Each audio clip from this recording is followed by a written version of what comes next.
Hello दोस्तों, कैसे हो दोस्तों। आप सभी का केमिस्ट्री की क्लास में हार्दिक स्वागत है। दोस्तों, मेरा नाम संतोष साहू है और हम पढ़ रहे हैं 12th क्लास की केमिस्ट्री का चैप्टर नंबर 2 जिसका नाम है सॉल्यूशन विलयन। दोस्तों, हम इस चैप्टर की थ्योरी तो आपको पता ही है कि कंप्लीट पढ़ चुके हैं और अब हम इस चैप्टर के बुक के क्वेश्चन सॉल्व कर रहे हैं। ठीक है, तो क्वेश्चन नंबर मैं आपको 26 तक करा चुका था। क्वेश्चन नंबर 25 तक आपको करा चुका था। 26 भी आपकी कॉपी में पहले करा चुका हूं, आपको देखना है इसको, है ना। तो आज हम आज की वीडियो स्टार्ट करते हैं क्वेश्चन नंबर 27 से। 26 में आपको करा चुका हूं, तो 27 से स्टार्ट करते हैं। क्लियर। देखो, क्वेश्चन है यदि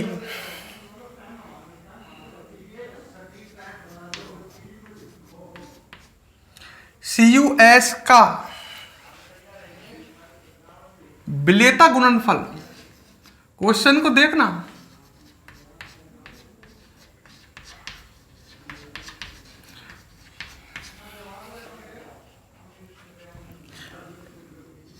विलेयता गुणनफल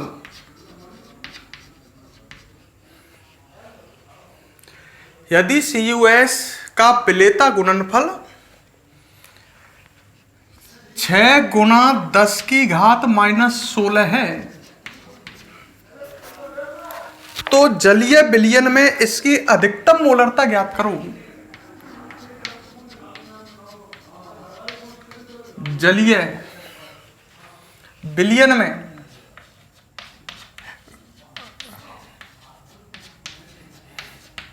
इसकी अधिकतम मोलरता ज्ञात करो।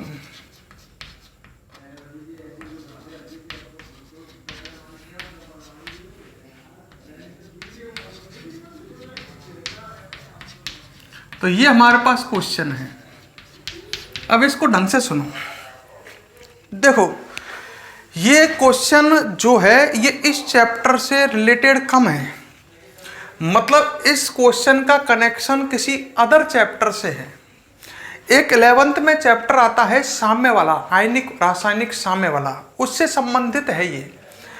अब आपको मैं समझाता हूं। इसमें एक नई शब्द आया है, विलेयता गुणनफल। सही है। अब विलेयता लवण गुणनफल क्या है, जैसे मैं कहूं, ढंग से देखना। मान लो ये NaCl का संतृप्त विलयन है। सही है, ढंग से सुनना। विलेयता गुणनफल क्या है, जब क्वेश्चन समझ में आएगा।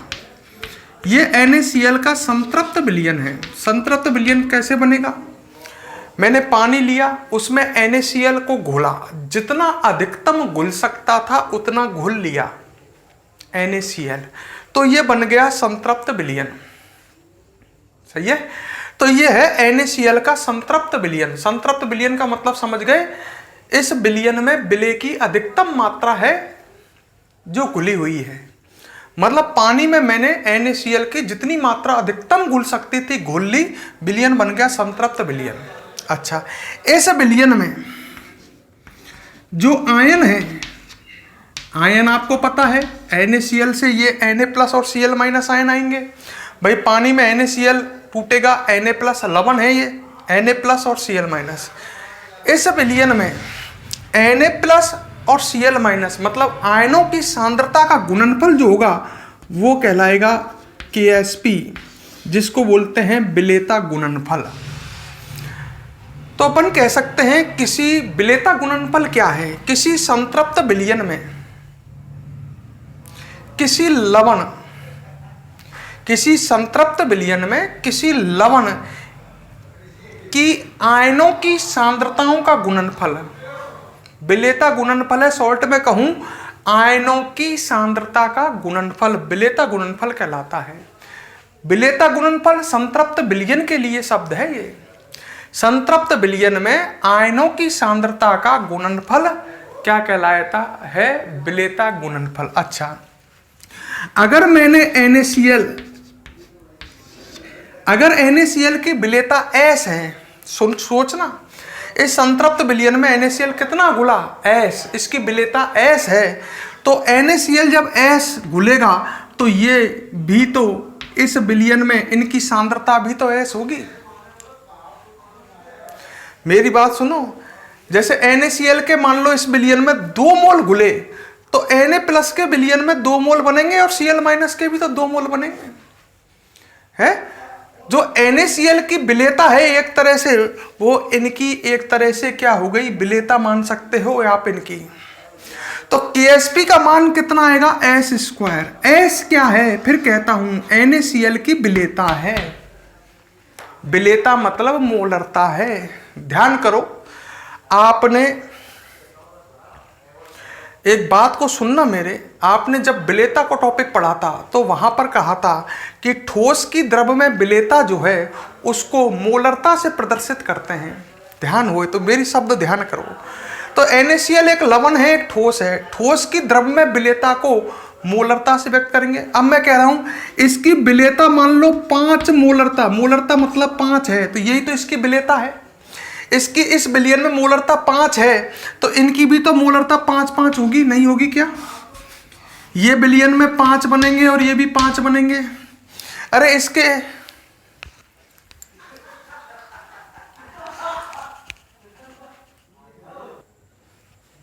हाँ भाई, दोबारा उसी बात पर आते हैं। लाइट चली गई थी बीच में। देखो मैं क्या कह रहा था, जैसे NaCl है, ये संतृप्त विलयन है NaCl का, इसकी मोलरता है ये 5 है, तो इसकी मोलरता को ही विलेयता कहेंगे। क्योंकि मैंने आपको एक लाइन लिखाई थी, यदि किसी ठोस पदार्थ को द्रव में घोलें तो उसकी मोलरता ही विलेयता होती है। अब मान लो NaCl की मैंने 5 मोलरता ली, तो ये इसकी विलेयता है। अब NaCl की 5 मोलरता है, इसका मतलब इसके 1 लीटर में 5 मोल, तो इसके 5 मोल से इसके भी तो 5 मोल बनेंगे और इसके भी तो 5 मोल बनेंगे, है। तो अब Ksp का मान कितना आएगा, S²। S क्या है, S² का मतलब समझ गए ना, ये S ही तो है, और S का मतलब 5, 5 का स्क्वायर। तो विलेयता गुणनफल क्या है, किसी संतृप्त विलयन में उपस्थित आयनों की सांद्रता का गुणनफल। क्लियर है? किसी संतृप्त विलयन में आयनों की सांद्रता का गुणनफल क्या कहलाता है, Ksp कहलाता है, विलेयता गुणनफल कहलाता है। अच्छा, अब आपके पास CuS का विलेयता गुणनफल दिया है, इससे समझो। लवण है CuS, क्लियर, इसका विलयन है, तो CuS के लिए विलेयता गुणनफल का फॉर्मूला क्या बनेगा, Cu+2 की सांद्रता और S-2 की सांद्रता का गुणनफल। सही है। अच्छा, तो Ksp का फॉर्मूला निकाले, मान लो इसकी सांद्रता S और इसकी सांद्रता है। S का मतलब समझ गए, मोलरता। CuS की विलयन में मोलरता। तो Ksp का फॉर्मूला क्या आ गया, Ksp मतलब विलेयता गुणनफल बराबर S²। तो यहां पर अपने पास फॉर्मूला आ गया Ksp का, Ksp मतलब विलेयता गुणनफल, किसका फॉर्मूला आ गया, S²। हमको Ksp का मान दे रखा है, इससे हम S निकाल सकते हैं, विलेयता निकाल सकते हैं, और वो विलेयता ही तो मोलरता है। भाई किसी ठोस पदार्थ को घोला गया है, तो जो अपन के पास विलेयता आएगी, मैं कह रहा हूं, फिर यदि किसी ठोस पदार्थ को द्रव लायक में घोलते हैं तो वहां पर उस विलयन की जो मोलरता होगी वही विलेयता होगी। विलेयता मतलब S, सॉल्युबिलिटी। तो Ksp का फॉर्मूला हमारे पास S² आएगा CuS के लिए। तो Ksp का मान है ये, S का मान निकालें तो S का मान हो जाएगा √Ksp, नहीं हो जाएगा। तो ये विलेयता आएगी, विलेयता मतलब ये मोलरता आएगी जो उसने पूछी है। अधिकतम मोलरता का मतलब समझ गए ना, अधिकतम मोलरता ही तो विलेयता होती है। भाई किसी संतृप्त विलयन में विलेय अधिकतम घुला हुआ है, तो अधिकतम मोलरता का मतलब विलेयता है। मेरी बात समझ रहे हो? जैसे माने कहीं इस पात्र में जल है, जल में नमक घोल रहा हूं मैं, नमक का 1 मोल घोला, फिर मैंने नमक का 2 मोल घोला। जब नमक मैंने 2 मोल घोला तो ये अधिकतम घुल गया। जब ये 2 मोल अधिकतम घुल गया तो अब यहां पर विलेयता आ गई है, और पहले क्या थी, यहां पर मोलरता थी। मतलब संतृप्त विलयन जो होता है उसकी मोलरता ही विलेयता कहलाती है। तो हमें यहां पर एस ज्ञात करना है। एस है विलेयता या नु कहूं संतृप्त विलयन की मोलरता, ये एस ज्ञात करनी है। केएसपी का मान उसने दे रखा है, केएसपी समझ गए, विलेयता गुणनफल। केएसपी क्या होता है? किसी संतृप्त विलयन में आयनों की सांद्रता का गुणनफल। फॉर्मूला एस स्क्वायर आएगा, अभी बताया था CuS के लिए। तो एस का मान हो गया √KSP। KSP का मान दे रखा है उसने 6 × 10⁻⁻16। 6 का अंडर रूट आप निकाल लेना, लगभग आएगा 2.46 के आसपास मेरे हिसाब से, 2.45 आ रहा है। 6 को खोल लो ना, अंडर रूट 2 × 3 में, अरे 2 × 3 में खोल लो। 2 का मान कितना आता है? 1.7। 3 का मान कितना आता है? 2 का मान 1.7, 3 का मान 1.4, उल्टा बोल गया, 2 का मान 1.4 और 3 का 1.7। अंडर रूट 6 का मान ये तो आप निकाल सकते हो, जो आता है 2.45 × 10⁻⁻16 है, इसका अंडर रूट निकलेगा तो 10⁻⁻8 बचेगा। अंडर रूट मतलब घात 1/2, 1/2 मतलब 10⁻⁻8, ये आ गया। मात्रक आएगा मोल प्रति लीटर। सीधी सी बात कहूं, ये एस जो है ये मोलरता है। यहाँ पर सिंपल भाषा में कहूँ तो इस तरह से क्वेश्चन सिंपल है, पर ये समझ में आए तो इसमें अदर चैप्टर की जानकारी की आवश्यकता है। फटाफट वीडियो को पॉज करो और क्वेश्चन नंबर 27 नोट करो।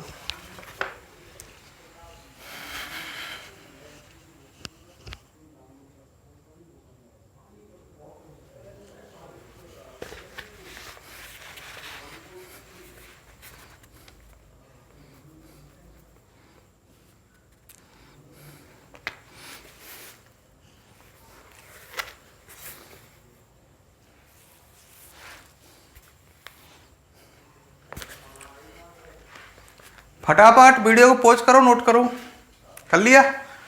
क्वेश्चन नेक्स्ट क्वेश्चन की बात करते हैं, क्वेश्चन नंबर 28।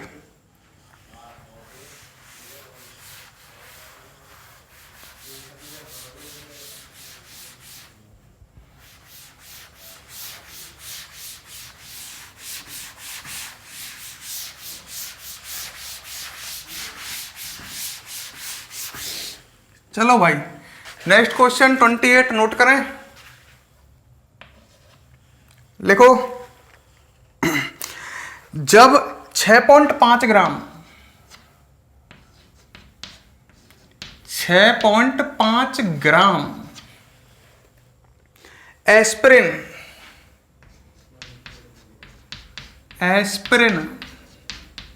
उसका कोष्टक में फॉर्मूला दिया है C9H8O4, ठीक है, को 450 ग्राम 450 ग्राम एसीटोनाइट्राइल में घोला जाए। एसीटोनाइट्राइल पहले भी आया था, इसका फॉर्मूला आपको याद होना चाहिए, फिर भी लिख देता हूं कोष्टक में CH3CN। एसीटोनाइट्राइल में घोला जाए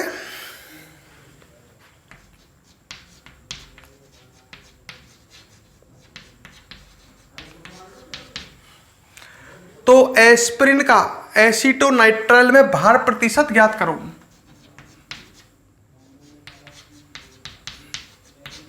बिल्कुल सिंपल क्वेश्चन है, आप खुद करोगे इसे। एस्पिरिन का एसीटोनाइट्राइल में भार प्रतिशत ज्ञात करो।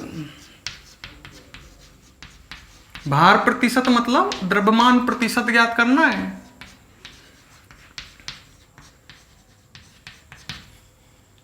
ठीक है, क्वेश्चन करो। देखो एक बात बताता हूं आपको, मैं बुक के क्वेश्चन मैं करवा रहा हूं तो इससे एक नुकसान है आपको, आप अपना दिमाग चलाना बिल्कुल बंद कर देते हो, पूरी तरह से टीचर पर डिपेंड हो गए हो।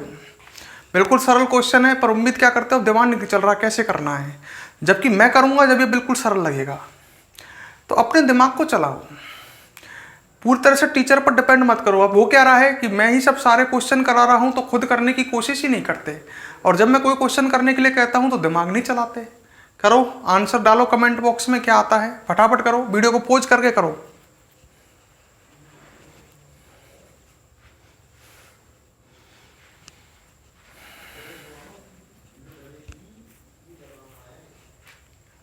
ठीक है, पॉज करके करो ना, कमेंट डालो,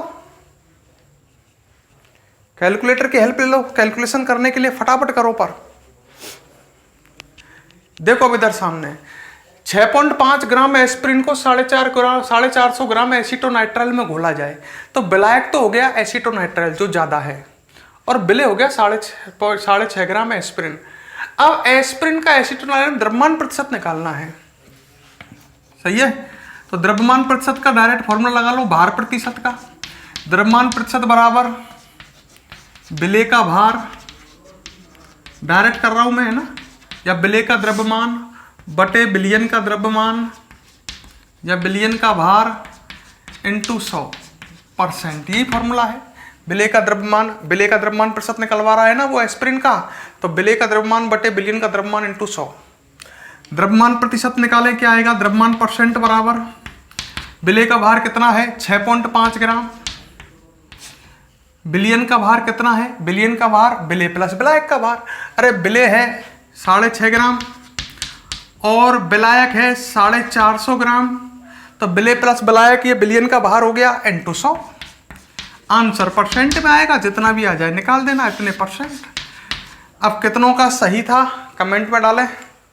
बिल्कुल सरल क्वेश्चन है पर करने की कोशिश नहीं करते हैं। चलो फटाफट वीडियो को पॉज करो, नोट करो।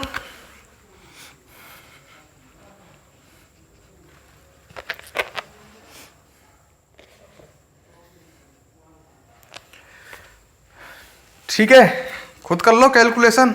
आंसर आ रहा है इसका 1.424%।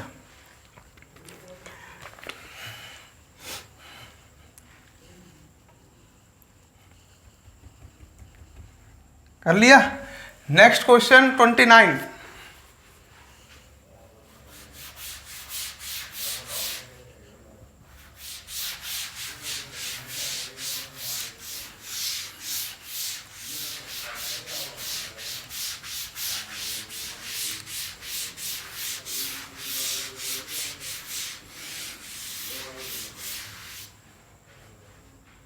ठीक है,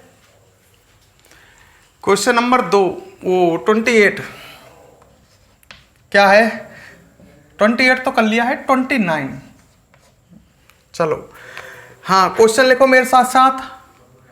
नेलोफ्रीन, मैं लिख रहा हूं ब्लैक बोर्ड पर देख लो, बुक है तो बहुत ही बढ़िया है, नहीं है तो सामने देखो, पहले देख लो सामने, कुछ मत करो, चलो पीछे लिख लेना, जब वीडियो को पॉज करें ना उस समय लिख लेना।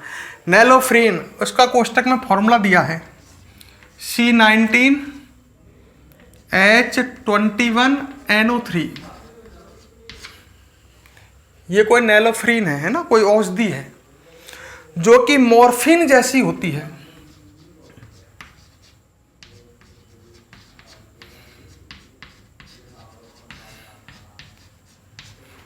मॉर्फिन जैसी होती है। अब इस लाइन का मतलब समझ लो, क्वेश्चन तो आगे पीछे लिखेंगे। देखो मॉर्फिन जो होती है ये एक स्वापक औषधि है। स्वापक जानते हो, स्वापक औषधि किसे कहते हैं? स्वापक औषधि वह होती है जिसके सेवन से व्यक्ति को निद्रा आती है। ठीक है, तो इसने कहा है कि नेलोफ्रीन जो है वो मॉर्फिन जैसी है, मतलब नेलोफ्रीन भी एक स्वापक औषधि है, इसके सेवन से व्यक्ति को निद्रा आती है। क्लियर? अच्छा आगे क्या कह रहा है, इसका उपयोग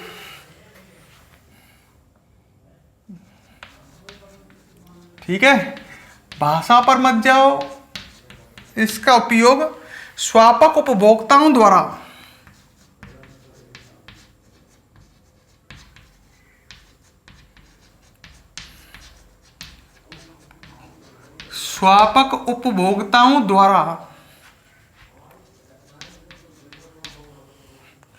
स्वापक छोड़ने से उत्पन्न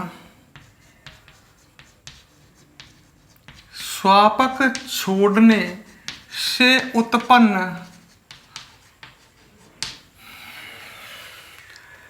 लक्षणों को दूर करने में किया जाता है।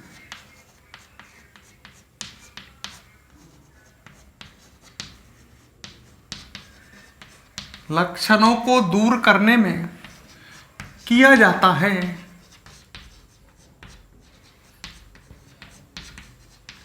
ठीक है, कोई ये नेलोफ्रिन औषधि है, इसका उपयोग बताया है ना। आगे क्या कह रहा है, सामान्यतया नेलोफ्रिन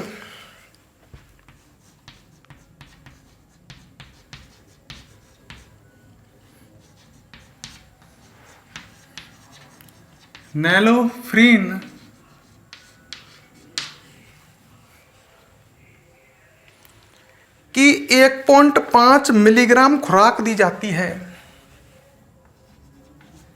1.5 मिलीग्राम खुराक दी जाती है पेशेंट को। ठीक है, खुराक दी जाती है। अच्छा, आगे क्या कह रहा है, उपरोक्त खुराक के लिए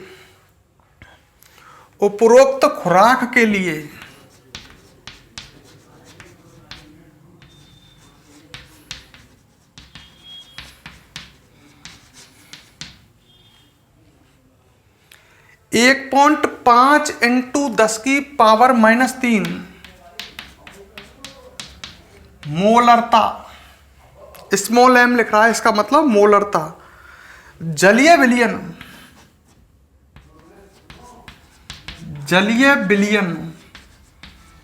का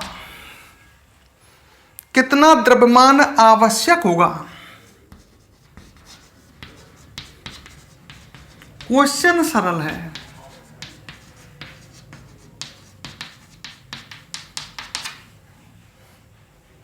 ठीक है, अच्छा व्यक्ति, अब उसने क्या कहा है, क्वेश्चन को समझो। क्वेश्चन कह रहा है कि नेलोफ्रिन नाम की कोई दवाई है, कोई औषधि है, और नेलोफ्रिन की 1.5 मिलीग्राम खुराक दी जाती है पेशेंट को, और इस खुराक के लिए इतना जलीय विलयन बनाया जाता है, इस मोलरता का जलीय विलयन बनाया जाता है। मतलब जो ये नेलोफ्रिन की खुराक है 1.5 मिलीग्राम, इसको पानी में घोल करके इसका जलीय विलयन बनाया जाता है, जिसकी मोलरता इतनी है। तो ये कह रहा है विलयन का कितना द्रव्यमान आवश्यक होगा। विलयन का द्रव्यमान पूछा है, क्लियर समझ लो। तो बड़ा सिंपल, ठीक है। तो अपन को मोलरता का फॉर्मूले से करते हैं इसको, देखो ढंग से, बिल्कुल सरल है। खुद करना चाहोगे, चलो मैं बताता हूं। मोलरता का फॉर्मूला है विलय की ग्राम में मात्रा, बिल्कुल सिंपल क्वेश्चन है, बटे विलय का अणुभार। मोलरता का फॉर्मूले पे जाओ, मोलरता का क्वेश्चन है ये, विलय का अणुभार इनटू विलायक का भार,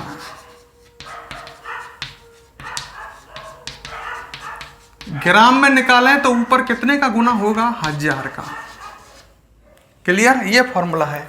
अब देखो, आपको विलयन की मोलरता दे रखी है, हाँ साहब, कितनी दे रखी है, 1.5 इंटू 10 की घात -3 m, मतलब ये विलयन की मोलरता है।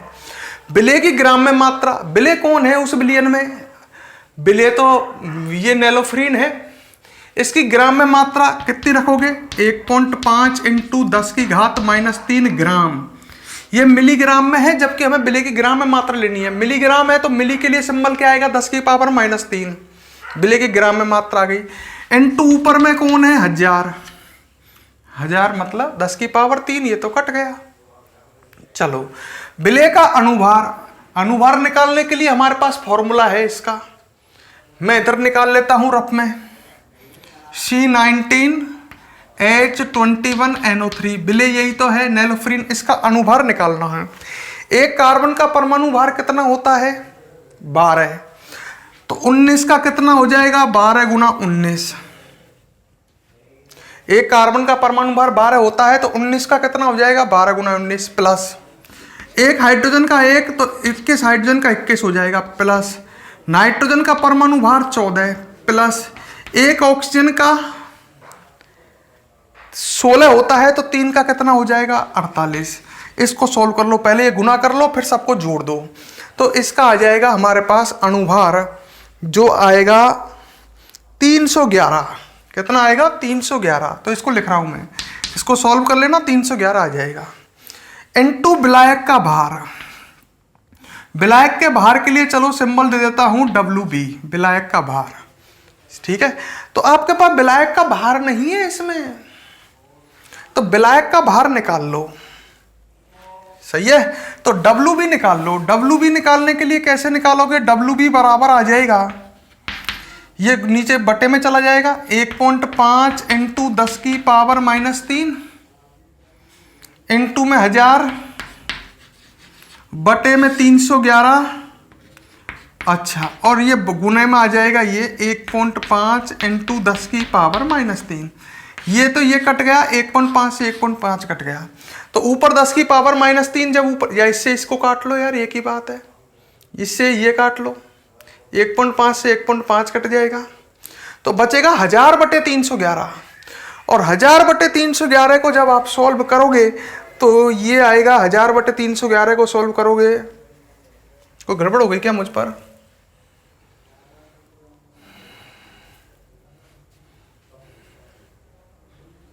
सही है, तो इसको सॉल्व कर लो। 1000 बटे 311 आ रहा है, इसको सॉल्व करो तो ये आएगा 3.21 ग्राम।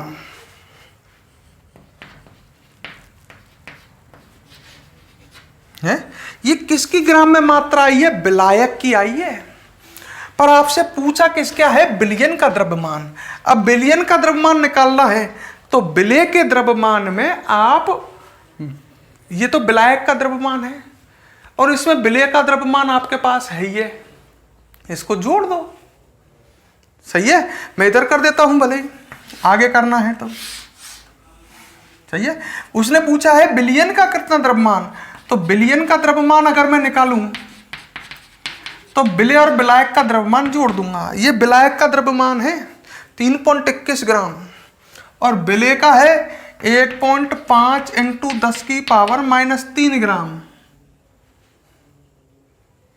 सही है, मिलीग्राम है ना ये, प्लस ये तो ग्राम में हो गया और 3.21 ग्राम इसमें जोड़ना है। जोड़ने के लिए भले इजी करना चाहो तो पॉइंट लगा करके 0.0015। सही है, और इसमें 3.21 जोड़ दो, लगभग वही आ रहा है। ठीक है, तो बिलियन का द्रव्यमान लगभग वही आएगा 3.21, क्योंकि ये तो बहुत कम हो गया। सही है, तो बिलियन का द्रव्यमान आ जाएगा लगभग कितना? 3.21 ग्राम, क्योंकि विलय की मात्रा बहुत कम है। विलय है 0.00015 ग्राम, तो 3.21 में जोड़ोगे तो लगभग 3.21 ही आ जाएगा। इस तरह से ये क्वेश्चन होगा।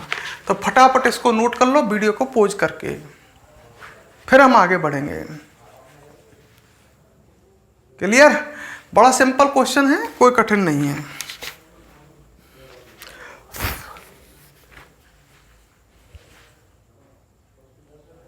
जल्दी वीडियो को पॉज करो, क्वेश्चन नोट करो।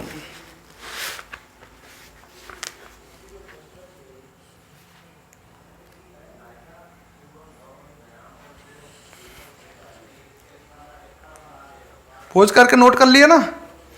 चलो हम नेक्स्ट क्वेश्चन लिखो, क्वेश्चन नंबर 30। ठीक है, देखो इधर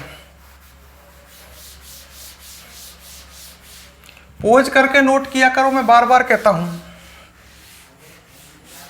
बड़े भारी पड़ गए बुक के क्वेश्चन, पर कराने जरूरी है, आप पर नहीं होंगे।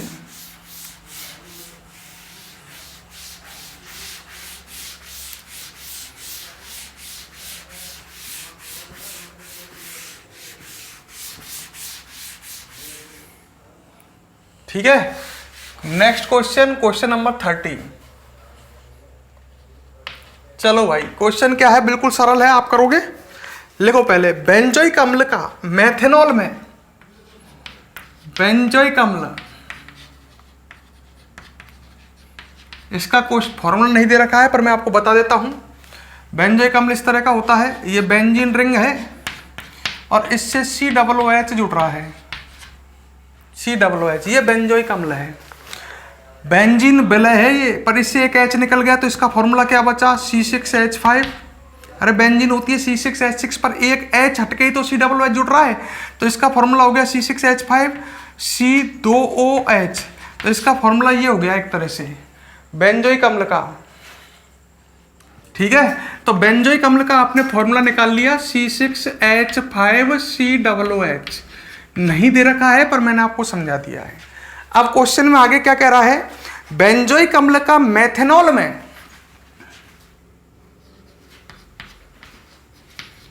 मेथेनॉल के फॉर्मूले को तो सब जानते हैं, इसका फॉर्मूला भी लिख देता हूं CH3OH। क्लियर। तो बेंजोइक अम्ल का मेथेनॉल में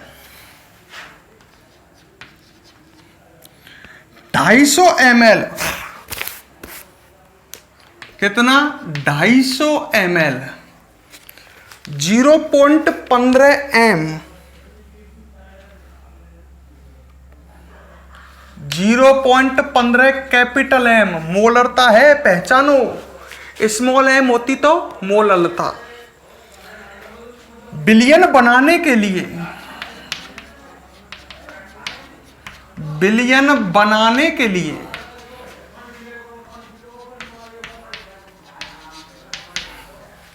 आवश्यक मात्रा की गणना कीजिए। आपके क्या समझ में आया, आप करना चाहोगे? आवश्यक मात्रा की गणना कीजिए।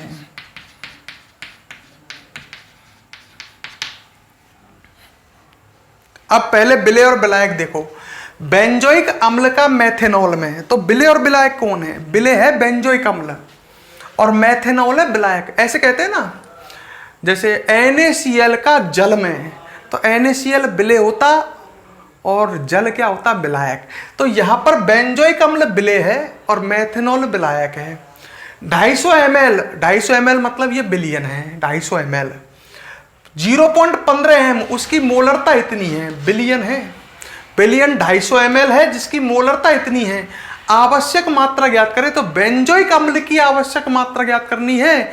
बेंजोइक अम्ल का मेथेनॉल में विलयन बनाने के लिए आवश्यक मात्रा, तो बेंजोइक अम्ल अर्थात विलेय की आवश्यक मात्रा ज्ञात करनी है। इतनी हिंट दे दी है।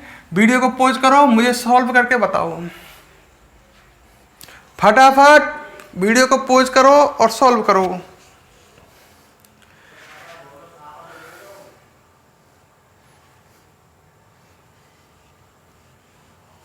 जल्दी वीडियो को पॉज करो और इसको सॉल्व करो और आंसर निकाल करके बताओ क्या आता है।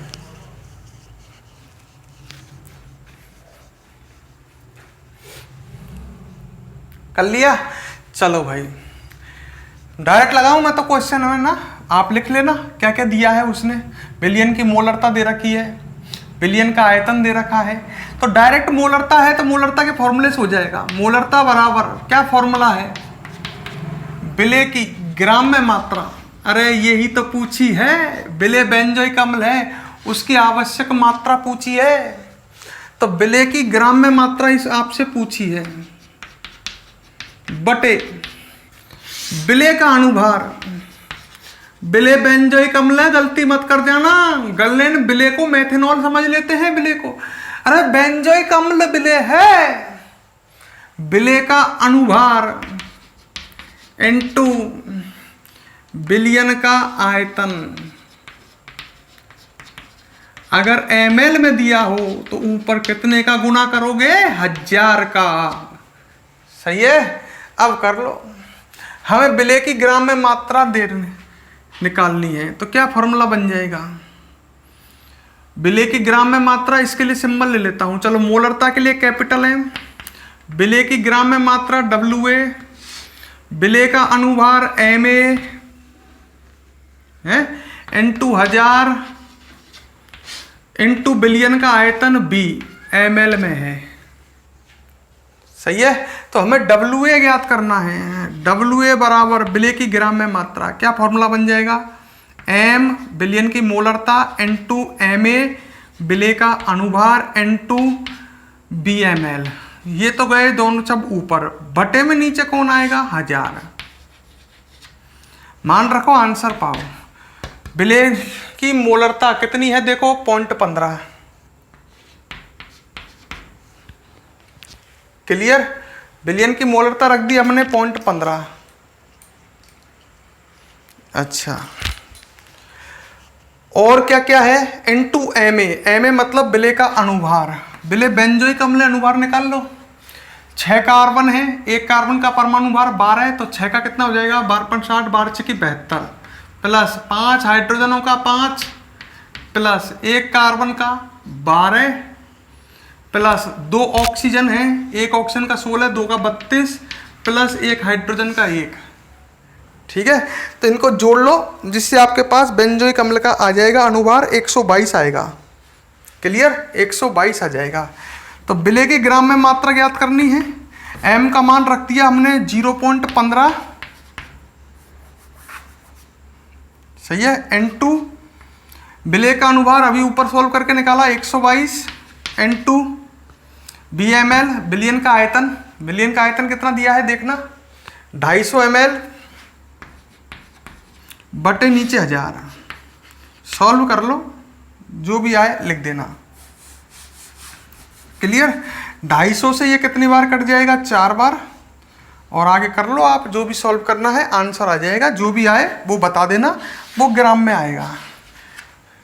क्लियर? तो ये कितने ग्राम आ रहा है आपने किया हो तो? ये आ रहा है लगभग 4.575 ग्राम। खुद करके बताओ, 575 ग्राम। क्लियर? तो बड़ा सिंपल क्वेश्चन है। वीडियो को पॉज करें, इसे नोट करें, फिर हम आगे बढ़ेंगे।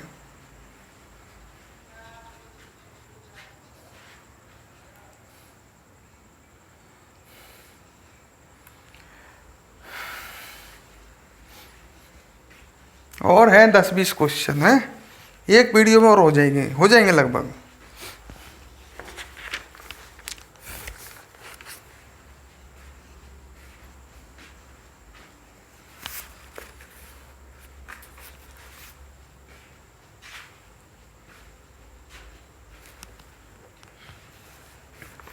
ठीक है, चलो भाई करते हैं क्वेश्चन नंबर 31। पोज करके ने नोट कर लो इसे, मैं कह रहा हूं। फिर हम नेक्स्ट क्वेश्चन की ओर बढ़ते हैं 31। चलो भाई,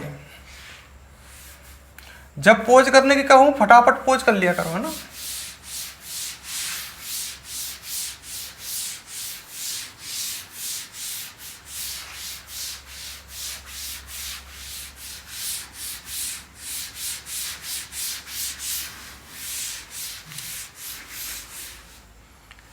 चलो भाई, क्वेश्चन नंबर 31। चलो, शानदार क्वेश्चन है, देखना क्वेश्चन क्या कह रहा है। एसिटिक अम्ल, सामने ध्यान सभी का ब्लैक बोर्ड की तरफ। एसिटिक अम्ल कॉमा ट्राइक्लोरो एसिटिक अम्ल, ट्राइक्लोरो एसिटिक अम्ल, एसिटिक अम्ल।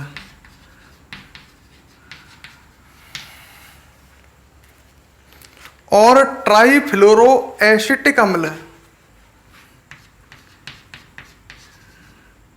ट्राइफ्लोरो एसिटिक अम्ल। तो ये 3 अम्ल दिए हैं। चलो भाई, जो भी है ठीक है। एसिटिक अम्ल की समान मात्रा से, समान मात्रा से मतलब इनकी समान मात्रा ली है, समान मात्रा से जल के हिमांक में अवनमन उपरोक्त दिए क्रम में बढ़ता है। मात्रा से जल के हिमांक में अवनमन,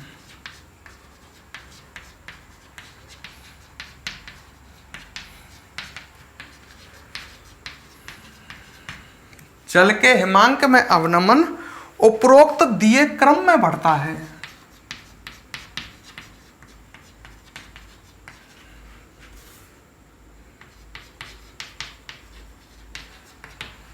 क्रम में बढ़ता है।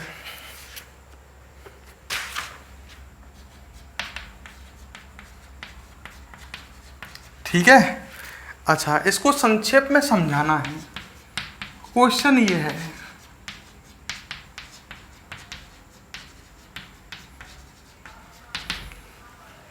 तो पहले क्वेश्चन को समझ लो भाई, फिर करेंगे अपन। 3 अम्ल दिए हैं, एसिटिक अम्ल, ट्राइक्लोरो एसिटिक अम्ल और ट्राइफ्लोरो एसिटिक अम्ल की समान मात्रा, इनकी समान मात्रा जल में डाली है। 3 बर्तन है, तीनों में जल है। ठीक है, तीनों में बराबर मात्रा डाली है। एक में एसिटिक अम्ल डाला है, एक में ट्राइक्लोरो बराबर मात्रा में, और एक में ट्राइफ्लोरो एसिटिक अम्ल डाला है। तो हिमांक में अवनमन, जल का हिमांक में अवनमन इस क्रम में आता है, बढ़ता है जैसे उस क्रम में दिया है। तो अपन लिख सकते हैं जल के हिमांक में अवनमन का क्रम है। क्वेश्चन में दिया है कि क्रम ये है, एसिटिक अम्ल,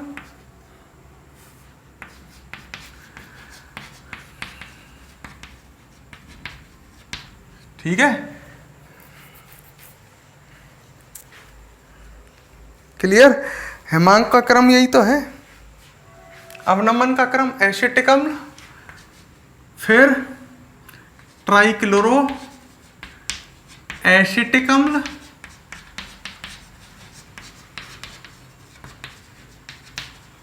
और फिर सबसे अधिक कौन का है, ट्राइफ्लोरो एसिटिक अम्ल। देखो क्वेश्चन को कहां से कहां लिंक करेगा ये ढंग से समझना। तो कहा है कि जल में अगर एसिटिक अम्ल डालें तो हिमांक में अवनमन कम होगा, ट्राइक्लोरो एसिटिक अम्ल डालें तो हिमांक में अवनमन इससे अधिक होगा, मतलब हिमांक में कमी इससे ज़्यादा आएगी, और सबसे अधिक हिमांक में अवनमन यहाँ आएगा। चलो एक बात बताओ मुझे, हिमांक में अवनमन क्या है? लड़के ने कहा ये एक अनुसंख्य गुणधर्म है, बड़े ध्यान से समझना, नीचे समझा रहा हूँ मैं। अनुसंख्य गुणधर्म है, सही है। आपको 4 अनुसंख्य गुणधर्म बताए थे। वासुदाब में आपेक्षिक अवनमन, हिमांक में अवनमन, क्वथनांक में उन्नयन और परासरण दाब अनुसंख्य गुणधर्म है। अच्छा, अनुसंख्य गुणधर्म क्या होते हैं? जो विलेय के कणों की संख्या पर निर्भर करते हैं, मतलब ये विलेय के कणों की संख्या के समानुपाती होते हैं।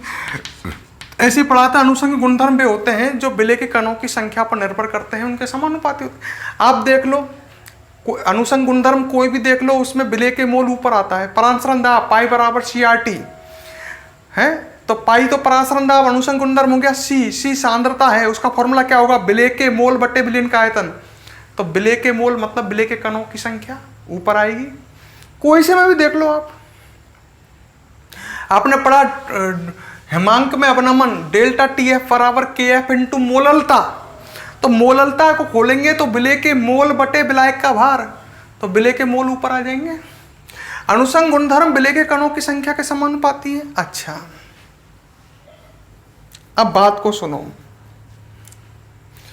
विलेय के कणों की संख्या समानुपाती है अम्ल की प्रबलता के।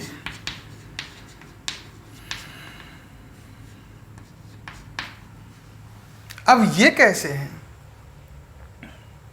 देखो, एक अम्ल दुर्बल है और एक अम्ल प्रबल है। मैं 2 बात कहता हूं, एक ये है CH3COOH और एक अम्ल HCl है। मुझे बताओ दोनों में से प्रबल अम्ल कौन सा है? आप कहोगे अम्ल HCl, ये तो जानते होंगे अम्ल HCl प्रबल है, और ये एसिटिक अम्ल है CH3COOH दुर्बल अम्ल है। इन दोनों में ये अम्ल प्रबल है। प्रबल क्यों है? क्योंकि ये अम्ल जल में डालने पर आपको पता ही है धनायन और ऋणायन में टूटेंगे, ये भी धनायन और ऋणायन में टूटेगा। ये टूटेगा CH3COO- और H+, 2 अम्ल हैं। अच्छा, मैं कह रहा हूं ये अम्ल प्रबल है। प्रबल क्यों है? क्योंकि ये अधिक H+ देगा, और जो अम्ल अधिक H+ देगा वो अधिक प्रबल होगा। सही कह रहे हो आप, सही है। अरे यार, अम्ल हम 2 तरह के पढ़ते हैं, दुर्बल अम्ल और प्रबल अम्ल। अम्ल वे होते हैं जो जल में H+ देते हैं, जो जल में अधिक H+ देगा वो प्रबल अम्ल होगा। तो HCl प्रबल अम्ल है, जल में अधिक H+ देता है। अरे जल में अधिक H+ देता है, इसका मतलब क्या है? जल में विलेय के कणों की संख्या अधिक है। मैंने HCl डाला और वो टूट गया, अधिक H+ देता है, तो जल में HCl के कणों की संख्या ज्यादा, अनुसंग गुणधर्म ज्यादा, अम्ल की प्रबलता ज्यादा होगी, जल में आयन अधिक देगा, और आयन देगा मतलब जल के विलेय के कणों की संख्या बढ़ेगी, और विलेय की कणों की संख्या बढ़ेगी तो अनुसंग गुणधर्म बढ़ेगा, कोई सा भी हो। अम्ल जितना प्रबल होगा वो जल में उतने अधिक आयन देगा, आयन अधिक देगा तो आयन का मतलब विलेय के कणों की संख्या बढ़ेगी, और विलेय के कणों की संख्या बढ़ेगी तो अनुसंग गुणधर्म बढ़ेगा। तो अनुकंक गुणधर्म विलेय के कणों की संख्या के समानुपाती है। विलेय के कणों की संख्या एक तरह से किसके समानुपाती है? अम्ल की प्रबलता के। अम्ल ज्यादा प्रबल होगा, आयन अधिक तो विलेय के कणों की संख्या अधिक, विलेय के कणों की संख्या अधिक, अनुसंग गुणधर्म अधिक। समझ लेना इसको पूरे को। अच्छा, तो आप समझ जाओ आप। और अम्ल की प्रबलता समानुपाती -I प्रभाव और व्युत्क्रमानुपाती +I प्रभाव। 11th की कॉपी खोल लेना है। -I प्रभाव के समानुपाती +I प्रभाव के व्युत्क्रमानुपाती। मैंने लिखा एसिटिक अम्ल, बड़े ध्यान से देखना, CH3 11th मिक्स कर दी है। देखो शानदार क्वेश्चन। एसिटिक अम्ल CH3COOH, ट्राइक्लोरो एसिटिक अम्ल, इसमें 3 Cl आ गए।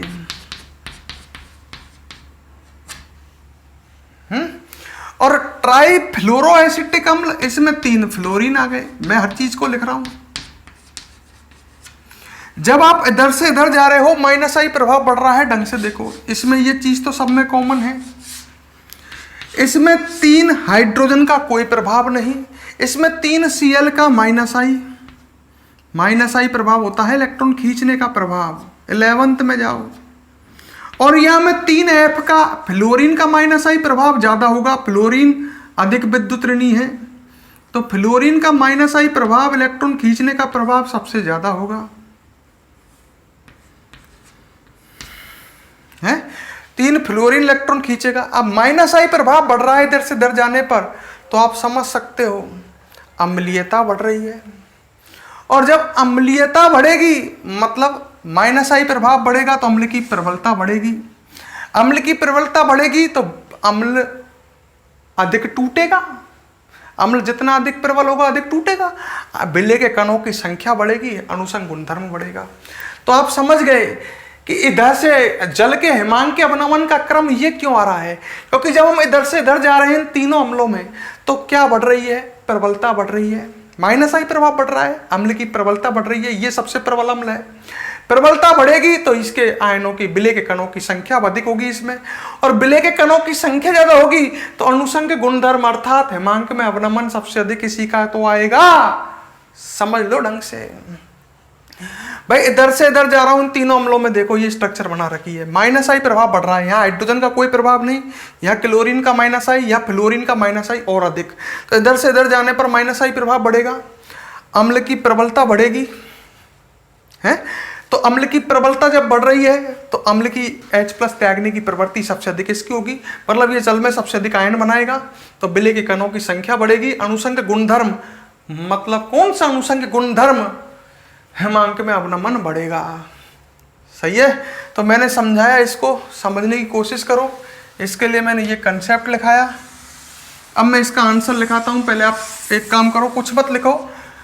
जिसने क्वेश्चन लिख लिया है वो तो ठीक है, जिसने क्वेश्चन नहीं लिखा है, यहां तक क्वेश्चन है, आप एक काम करो, यहां तक लिख लो इसको। ये क्रम लिख रहा है ना, यहां तक वीडियो को पॉज करके ये क्रम जो ये गोले में है इसको मत लिखना, ये क्रम तक लिख लो आप। फिर मैं लिखाता हूं अपनी भाषा में। ठीक है, वीडियो को पॉज करो, यहां तक इसे नोट करो, फिर मैं इसे अपनी भाषा में आपको लिखाऊंगा।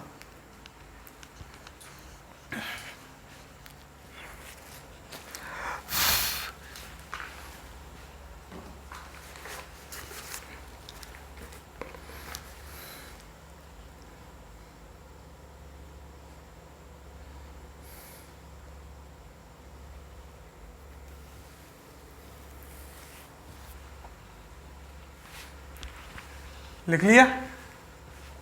और भले ही तो आप ऐसा करो, इसको भी नोट कर लो, ये गोला में मैंने बनाया है ना, इसको भी आप नोट कर ही लो, आपको पीछे याद रहे नहीं रहे।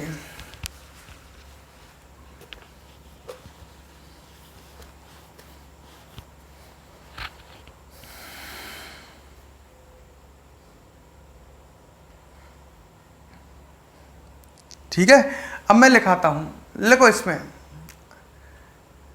पोज करके लिख लिया करो यार, इतना टाइम लगाते हो।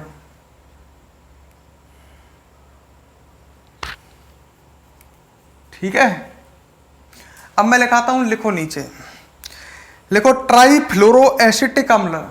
देखो ये ट्राईफ्लोरो एसिटिक अम्ल तीनों में सबसे अधिक प्रबल अम्ल है, तीनों में सबसे प्रबल है, ऐसे लिख लो।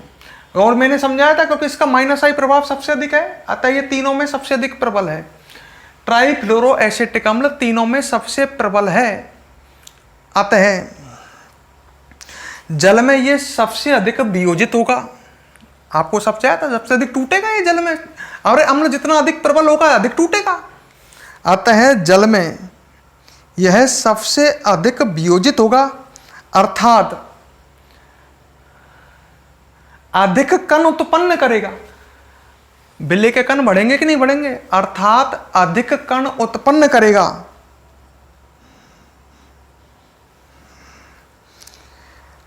अतः हिमांक में अवनमन भी सबसे अधिक होगा।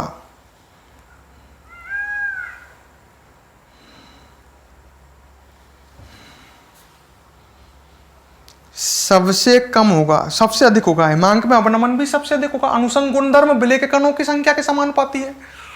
ये सबसे अधिक टूटेगा ट्राईफ्लोरो एसिटिक अम्ल, तो विलेय के कण अधिक उत्पन्न करेगा, तो अनुसंग गुणधर्म अर्थात हिमांक में अवनमन भी सबसे अधिक करेगा। क्लियर? अब ऐसे लिख सकते हो आगे इसी प्रकार।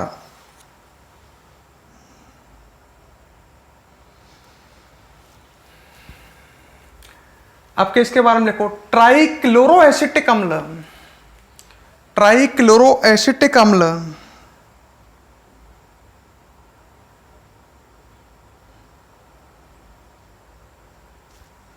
ट्राईक्लोरो एसिटिक अम्ल ट्राईफ्लोरो एसिटिक अम्ल से दुर्बल है।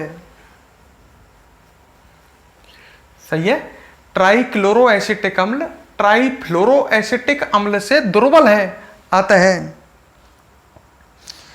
यह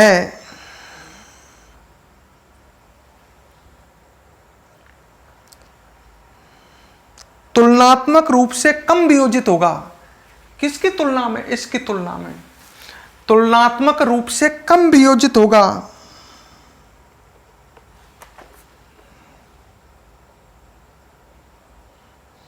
फलस्वरूप कम आयन बनेंगे,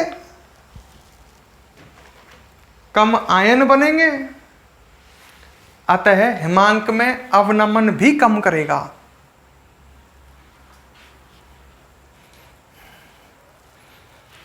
हिमांक में अवनमन भी कम करेगा। ठीक है, आगे लिख सकते हो इसी प्रकार एसिटिक अम्ल इन तीनों में सबसे दुर्बल अम्ल है। लिख लो, एसिटिक अम्ल अभी समझाया था, एसिटिक अम्ल इन तीनों में सबसे दुर्बल अम्ल है। इन तीनों में सबसे दुर्बल अम्ल है, अतः यह इन तीनों में सबसे कम वियोजित होगा। इन तीनों में सबसे कम वियोजित होगा। सबसे दुर्बल अम्ल है तो सबसे कम वियोजित होगा, सबसे कम वियोजित होगा। फलस्वरूप सबसे कम आयन उत्पन्न करेगा, मतलब सबसे कम आयन बनाएगा। फलस्वरूप सबसे कम आयन उत्पन्न करेगा, अतः हिमांक में अवनमन भी सबसे कम करेगा। हिमांक में अवनमन भी सबसे कम करेगा।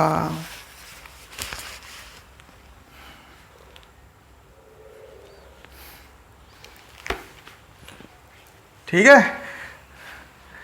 अच्छा, कई स्टूडेंटों ने लिख लिया।